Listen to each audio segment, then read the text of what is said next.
j'apprendrai à écouter la voix du bon berger. Quand je l'entends, oh, je comprends qu'il a payé pour ma liberté.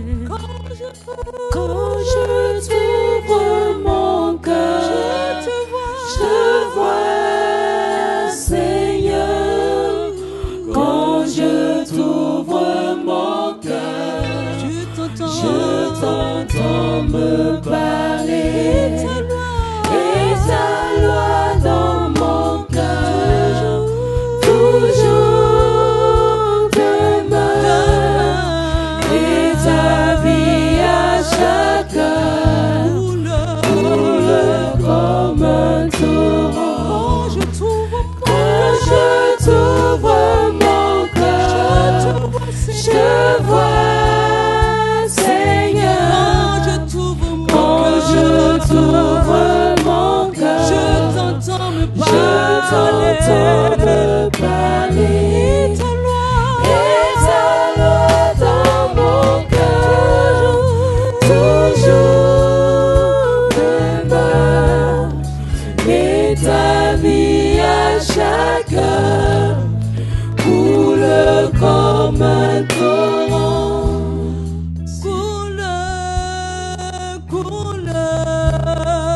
Coule comme un torrent.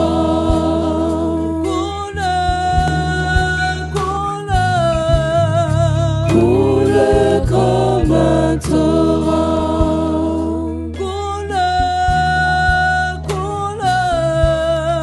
Coule comme un torrent. Prenons nos Bibles et faisons une lecture dans le livre de l'Apocalypse. Et Dieu a mis une porte ouverte devant son Église. Dieu a mis une porte ouverte devant son Église. Et l'Église étant composée des frères et sœurs, formant donc le corps de Christ, Dieu a mis donc une porte ouverte devant tout un chacun de nous. Alléluia. À nous de saisir l'opportunité et d'y entrer par la foi et de jouir de tout ce que Dieu a pour nous. Nous vivons des moments, et même de part dans le monde, c'est un peu difficile, mais avec Dieu, nous triompherons. C'est ça qui fait notre différence. Et quand nous nous réjouissons au milieu des souffrances, d'aucuns nous qualifient comme des gens qui sont des fous, alors que nous ne sommes pas fous. Parce que comme l'apôtre Paul, nous estimons que les souffrances du moment présent ne sauraient comparer à la gloire à venir qui sera révélée pour nous si nous gardons la foi. Apocalypse chapitre 3, je vais demander à un volontaire de le lire à haute voix. Donnez le microphone à un volontaire qui va le lire à haute voix. Et nous tous, nous allons suivre. Les questions, Apocalypse chapitre 3, le verset 7. Il est question donc de la lettre adressée à l'église de Philadelphie. Nous lisons dans Apocalypse chapitre 3, verset 7, qui dit ceci. Jusqu'au verset 12 et jusqu'au verset 13. Écrit à l'ange de l'église de Philadelphie. Voici ce que dit le Saint, le véritable, celui qui a la clé de David, celui qui ouvre et personne ne fermera, celui qui ferme et personne n'ouvrira. Je connais tes œuvres. Voici, parce que tu as peu de puissance et que tu as gardé ma parole et que tu n'as pas renié mon nom, j'ai mis devant toi une porte ouverte que personne ne peut fermer. Voici, je te donne de ceux de la synagogue de Satan qui se disent juifs et ne le sont pas, mais qui mentent. Voici, je les ferai venir se prosterner à tes pieds et connaître que je t'ai aimé. Parce que tu as gardé la parole de la persévérance en moi, je te garderai aussi à l'heure de la tentation qui va venir sur le monde entier pour éprouver les habitants de la terre. Je viens bientôt. Retiens ce que tu as afin que personne ne prenne ta couronne. Celui qui vaincra, je ferai de lui une colonne dans le temple de mon Dieu et il n'en sortira plus. J'écrirai sur lui le nom de mon Dieu et le nom de la ville de mon Dieu, de la nouvelle Jérusalem qui descend du ciel auprès de mon Dieu, et mon nom nouveau, que celui qui a des oreilles entende ce que l'Esprit dit aux églises. Alléluia. Amen. Alléluia. Le Seigneur a mis une porte ouverte devant son Église. Et l'Église est appelée dans toutes ses composantes à manifester cette gloire et cette victoire du Seigneur. C'est-à-dire chacun de nous à son niveau doit manifester réellement la victoire de Jésus-Christ. Ici, s'adressant donc à ces 7 églises de l'Asie mineure, Jésus-Christ a reproché les autres églises. Seule l'église de Philadelphie n'a pas eu de reproche. Quand vous allez les comparer, vous verrez que l'église de Philadelphie est une église exemplaire. Et le Seigneur, en s'adressant à cette église, dit qu'il a mis une porte ouverte devant cette église que personne ne peut fermer. Alléluia. Qu'il a mis une porte ouverte. Une porte où découle la vie, la paix, la joie, la victoire que personne ne peut fermer. Mais revenons un peu au niveau du verset 7 d'abord. Regardez l'auteur, comment il se décrit. Relisez le verset pour voir. C'est ça qui fait la force de cette lettre. Vous savez qu'à l'époque apostolique, les gens écrivaient un peu partout. Les gens pouvaient se déclarer apôtres et ils envoyaient des lettres. Ils pouvaient même mettre à leur nom, s'ils découvrent qu'en mettant leur nom, ils ne seront pas pris au sérieux, ils peuvent même attribuer ça à Paul ou attribuer ça à Jean ou quelqu'un d'autre. Mais grâce à la direction de l'Esprit de Dieu, lors de l'établissement du canon biblique, toutes ces fausses lettres ont été mises de côté. Regardez ce qui est dit. Il dit, voici ce que dit le saint, le véritable. Ce sont les 2 termes. Et le 3e, celui qui a la clé de David. Ce sont les 3 termes. Voici ce que déclare le saint. Voici ce que déclare le véritable. Voici ce que déclare celui qui a les clés de David. Alors, qui est le saint quand nous lisons la parole de Dieu? Qui est le saint? C'est le Dieu d'Israël.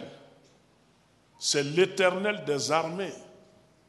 C'est le seul qui s'est révélé.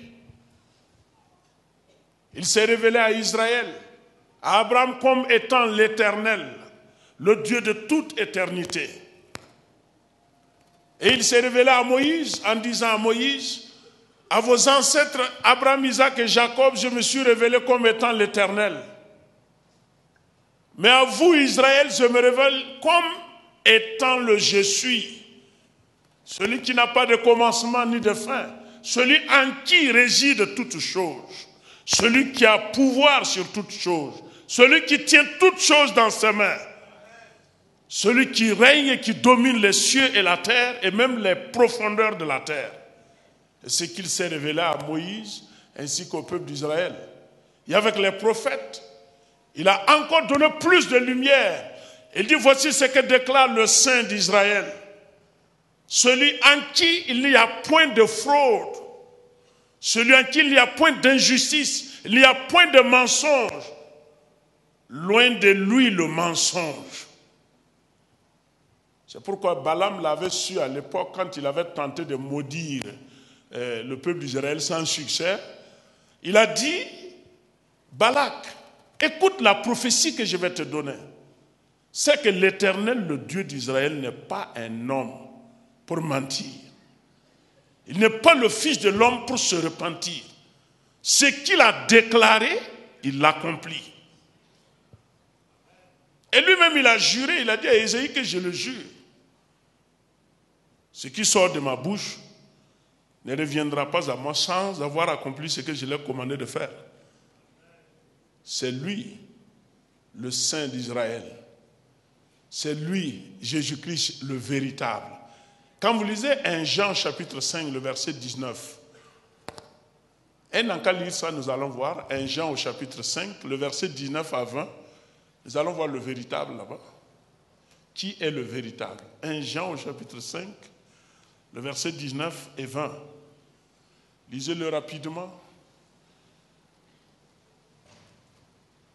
Je veux que ça soit participatif. Ok, nous lisons. Oui, lisez. Là, c'est intéressant. Nous savons que nous sommes de Dieu et que le monde entier est sous la puissance du malin.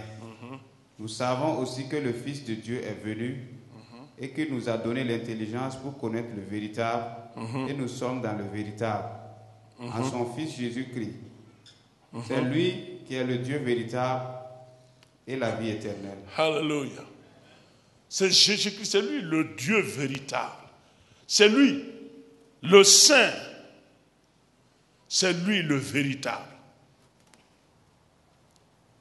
Et on associe David. Pourquoi le nom de David est cité ici? Pourquoi le nom de David est cité? Il dit que celui qui a la clé de David, celui qui ouvre et personne ne ferme, et celui qui ferme et personne n'ouvre. David est cité ici. Quand vous lisez Ésaïe 22, le verset 22, pour ceux qui iront aller lire, Ésaïe 22, le verset 22, il est question de la même clé qui a été donnée à la maison de David, où Jésus-Christ recevra cette autorité de David. Et David a été un homme qui a exercé l'autorité de Dieu, qui, par la grâce de Dieu, a fait des exploits et a triomphé et a réussi. Et quand vous regardez toute sa vie, en dépit de la multitude des ennemis de David, David a eu la victoire. David a eu la victoire. Et notre foi est basée sur cette déclaration du Saint de l'Éternel, du Saint d'Israël, le véritable. Notre foi est basée sur cette déclaration véridique. Il dit que c'est lui qui déclare. Et il dit dans sa déclaration que j'ai mis une porte ouverte devant toi, Église de Philadelphie. Nous ne sommes pas à l'église de Philadelphie aujourd'hui, mais à l'église des Assemblées de Gouin. Il a mis une porte devant cette église. Et cette porte, vous pouvez remonter depuis 1921 avec l'arrivée des missionnaires. Cette porte a été ouverte. Et jusque-là, l'église continue de faire son travail. Et c'est à notre génération de manifester cela. C'est à notre tour de prouver réellement que la porte est ouverte et que personne ne peut la fermer. Et de ne pas contribuer à la fermer non plus, mais à prouver que la porte est ouverte et ne peut être fermée. Et quand Dieu dit qu'il a mis une porte ouverte devant nous ou devant quelqu'un, vous voyez, cette expression biblique nous révèle toute la fidélité de Dieu pour accompagner tous ceux qui se sont engagés à vivre et à marcher selon ses recommandations. Jusqu'à la fin de vos jours, vous verrez la main de Dieu dans votre vie. C'est ça. C'est ce que David a fait.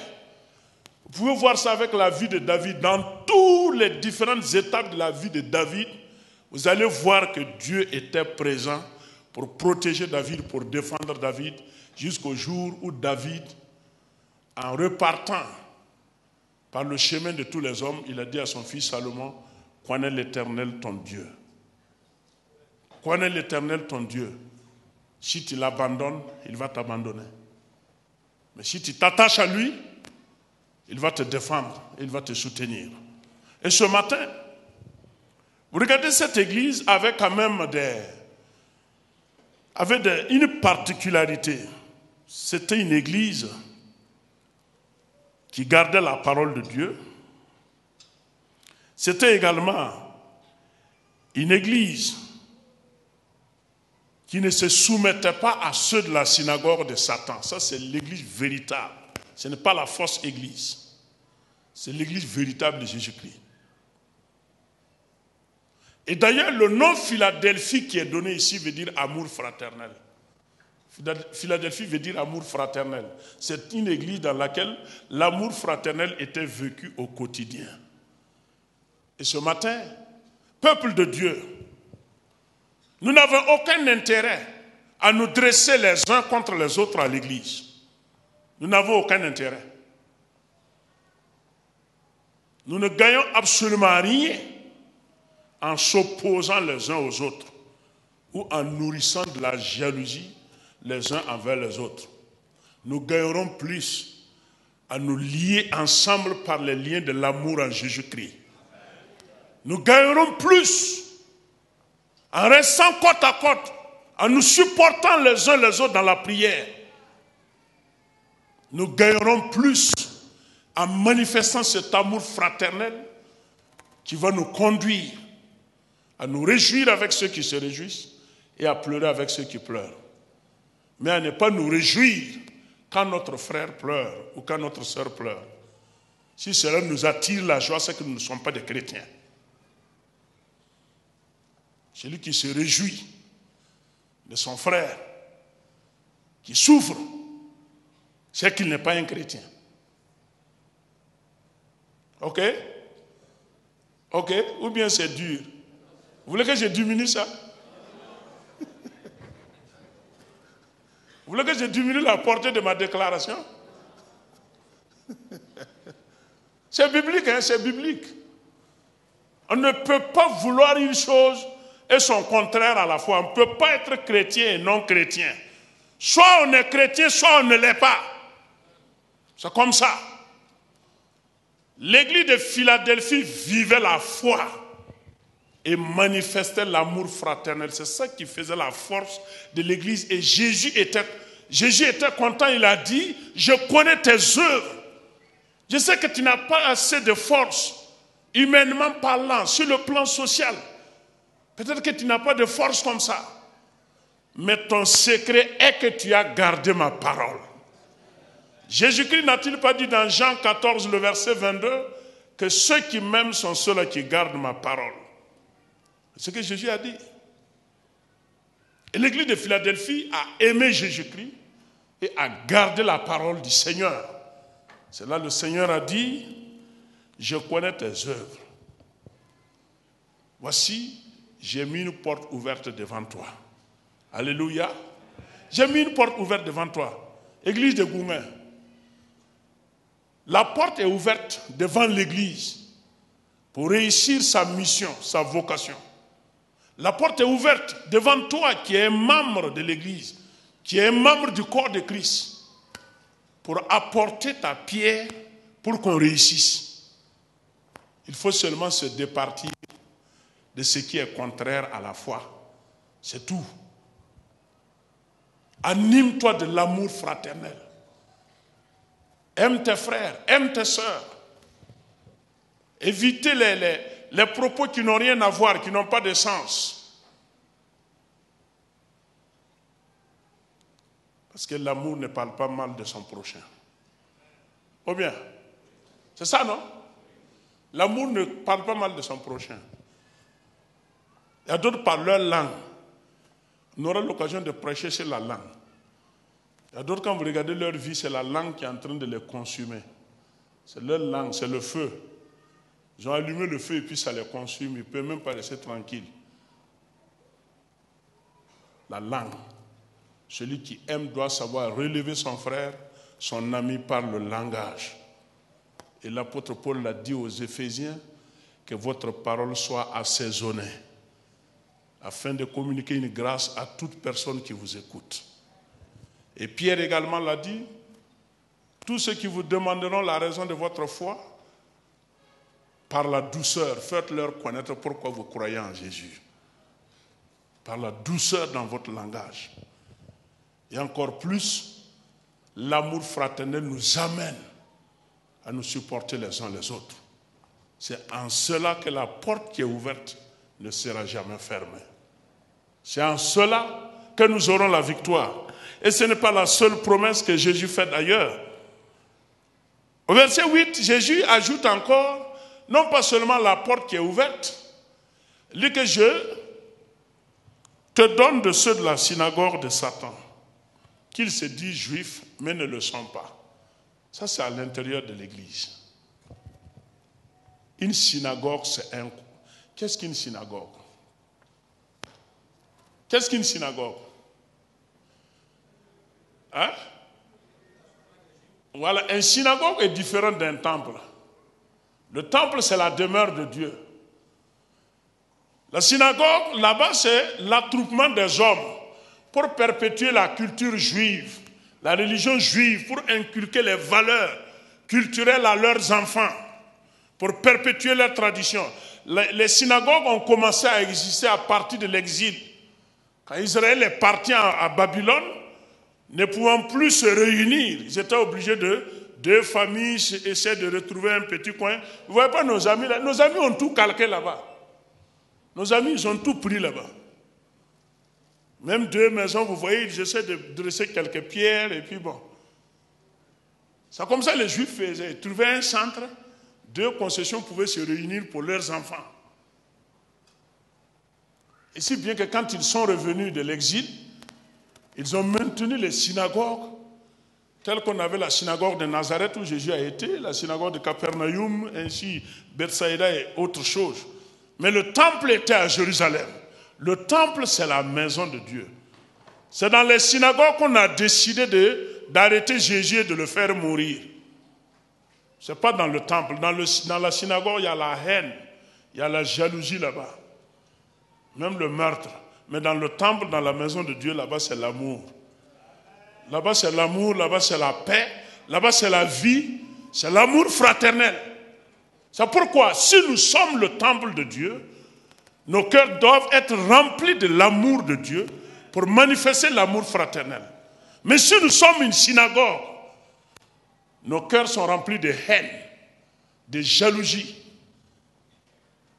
Et Jésus précise ici même qu'ils ne sont pas des Juifs.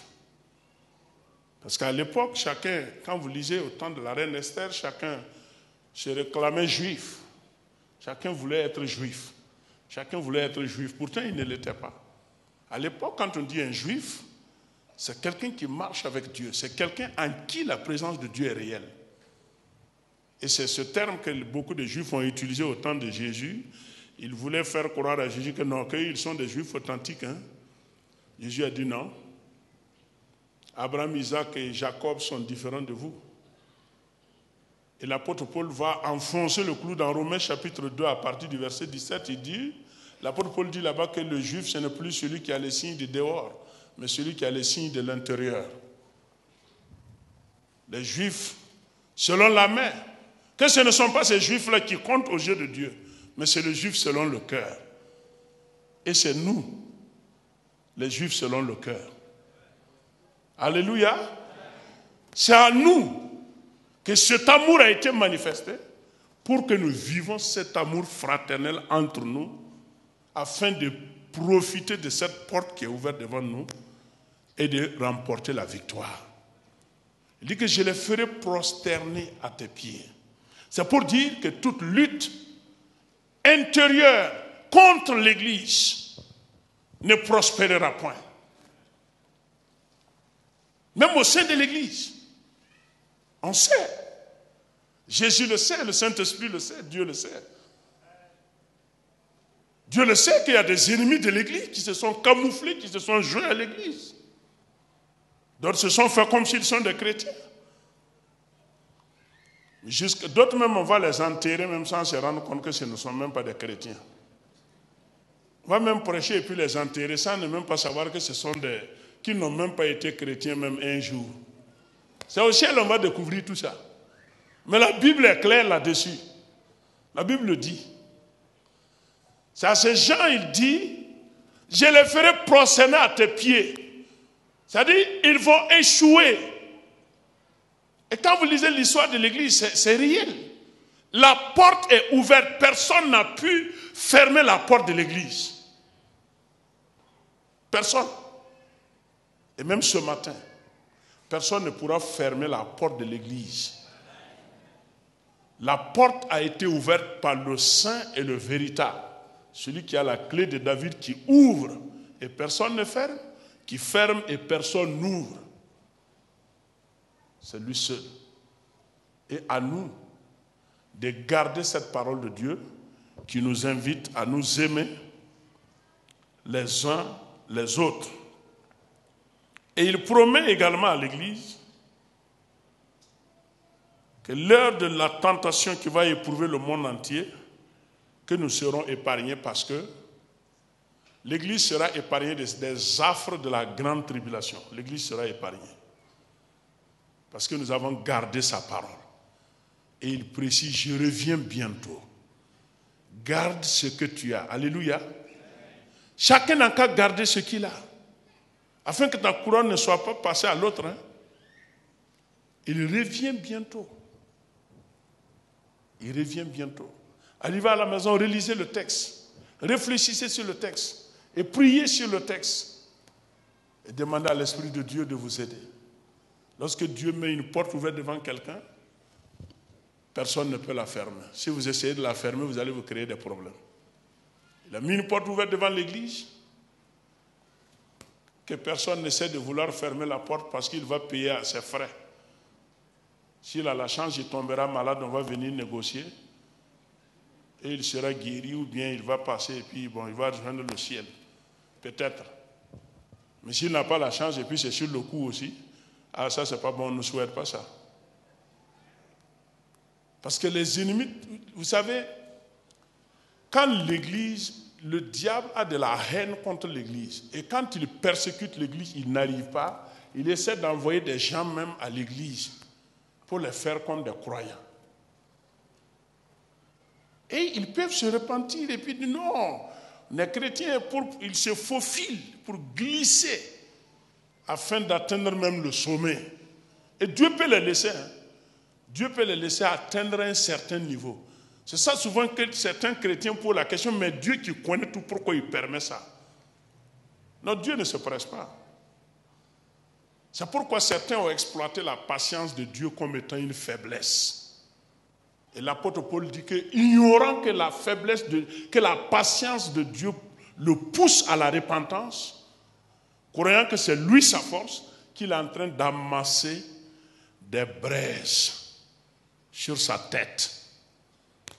Que angoisse et tribulation sur toute âme qui refuse la vérité et qui veut torpiller la vérité. Paix, joie et bonheur sur toute âme qui obéit à la vérité. Il dit le juif premièrement, puis le grec, qu'il n'y a pas d'acception de personne. Vous voyez? Que Dieu nous donne de rentrer par la porte qu'il a ouverte.